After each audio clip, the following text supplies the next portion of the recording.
அன்பான நேயர்களே, அத்தனை பொருட்களையும் சேர்த்து நாம் விழுதாக அரைத்து வைத்துள்ளோம்.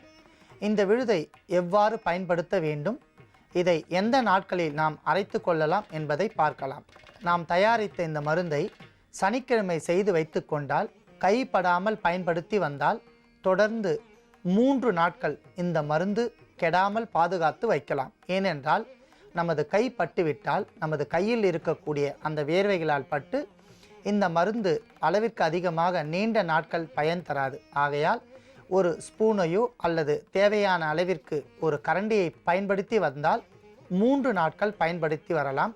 சனிக்கிழமையை இந்த மருந்தை தயாரித்து வைத்துக்கொண்டு ஞாயிறு, திங்கள், செவ்வாய் 3 நாட்கள் பயன்படுத்தலாம். ஏனென்றால் வாரத்தின் இறுதி நாட்களில் ஒரு சிலர் மாமிசத்தை அளவிற்கு அதிகமாக விரும்பி உண்பவர்களாக இருப்பார்கள்.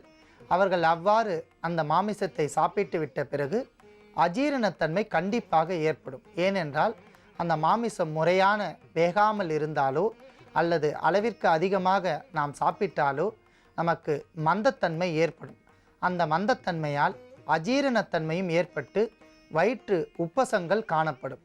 அதை எளிமையான முறையில் தீர்த்து கொள்வதற்காக ஒரு நாள் முன்னதாகவே இந்த மருந்தை தயாரித்து வைத்துக்கொண்டு தேவைப்படுகின்றவர்கள் காலை மாலை, சிறியவர்கள் கூட சுமார் 10 வயதிற்கு உட்பட்ட குழந்தைகளுக்கு கூட சிறிய அளவில் தர வேண்டும். ஒரு 5 கிராம் அளவிற்கு தரலாம். பெரியவர்களுக்கு ஒரு பெரிய நெல்லிக்காய் அளவிற்கு உருண்டையாக எடுத்து இந்த மருந்தை அப்படியே வாயிலிட்டு சுவைத்து சாப்பிட்டு வந்தால் சுமார் அரை மணி நேரத்தில் எளிமையான முறையில் ஜீரணம் ஏற்படும். மேலும் ஏப்பம் வரும். அந்த ஏப்பத்தினால் உள்ளே இருக்கக்கூடிய அந்த தேவையில்லாத அந்த அபான காற்று வெளியேறி அவர்களுக்கு ஜீரணத்தன்மையை மிக எளிமையான முறையில் தந்துவிடும். மேலும் இந்த மருந்தை பயன்படுத்தி வருகின்ற வேளையில் கண்டிப்பாக வெந்நீர் பருக வேண்டும்.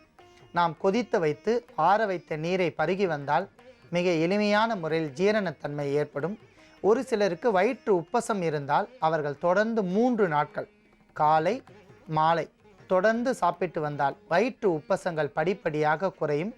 அவர்களுக்கு வயிற்று உப்பசத்தால் வலது பக்கத்தில் இருக்கக்கூடிய வலிகள் படிப்படியாக குறைந்து மிக எளிமையான முறையில் இந்த நோய்க்கு ஒரு தீர்வு ஏற்படும்.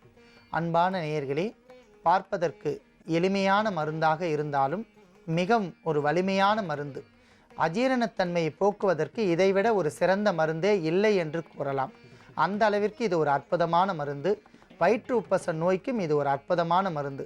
ஒரு சிலர் நல்லெண்ணெய்க்கு பதில் நெய்யை பயன்படுத்துவார்கள். அந்த நெய்யையும் தாராளமாக பயன்படுத்தி வரலாம்.